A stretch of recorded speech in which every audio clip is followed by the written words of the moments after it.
Hey guys, we're adjusting the shocks on the T-Rex today. I hope you subscribe our videos. Bye. Yeah, these things come from the factory with this preload set really shallow. I've already adjusted mine somewhat here because when you have it loaded down, your A-arms, even if you don't have it loaded, if you got two kids back here, your A-arms become perfectly flat with the ground. You have zero ground clearance. And I've just seen a lot of people asking about it. I think an easy way, this is what Kawasaki gives you to adjust this with, is spanner wrench. And it's not the best. You end up busting your knuckles on these two nuts here. So you're gonna want, first thing you're gonna want to do once you get your tire off is you want to crack this top nut loose.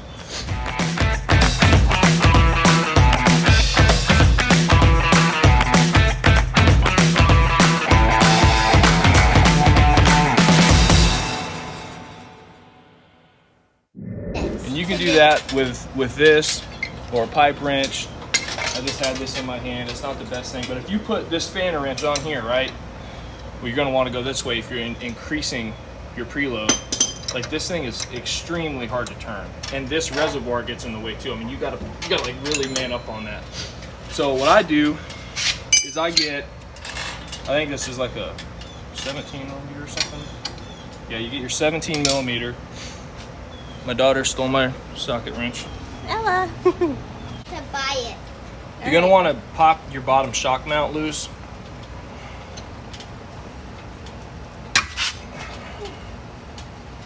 Oh, that had a lot of dirt.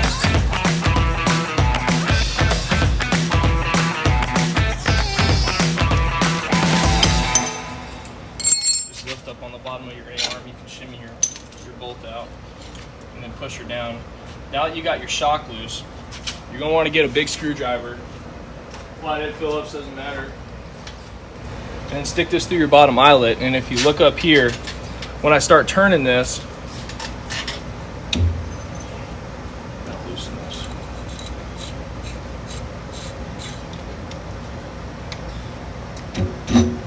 Oh, there we go. You need to loosen up. You start actually spinning this whole shock down, and you'll start adjusting your preload.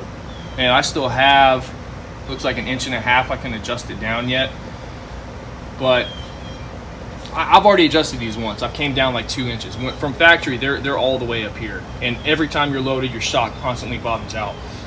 So this just seems like an easier way that I found to do it with this. I mean, you can crank this thing fast and get it down and make this a 5-minute job, other than using that spanner wrench, which my daughter stole again, and sit here and hammer on this thing and bust your knuckles all up on this. So I hope that helps somebody. It's pretty simple, pretty easy, and you'll get a lot more ground clearance. You almost don't even need a lift back here. Once you crank down on this, it levels it out if you're going to lift in the front, like a 2.5 or a 2-inch SATV, either way. But yeah, I hope it helps somebody. Oh, and one more thing. Once you get it adjusted where you think you want, if you want to make them both even. And if you just get your tape measure out, and you can just measure your thread count, like I'm 2.5 on this side.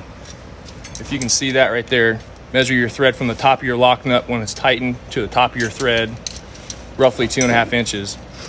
And you're going to want to match that on the same side, just so you're all evened out.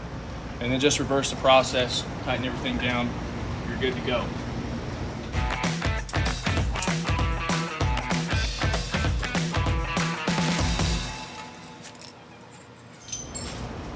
Once you get your preload set and your top nut locked down tight, this is going to stiffen your ride a little bit, but only if you have no weight back there. And I don't even notice it, but it's got to, because it's compressing your spring.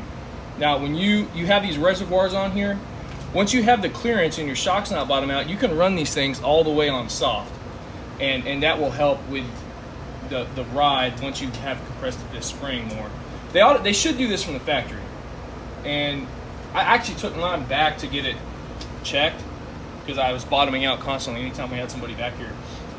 and all they did is just take this and put it all the way on stiff, and they called it good.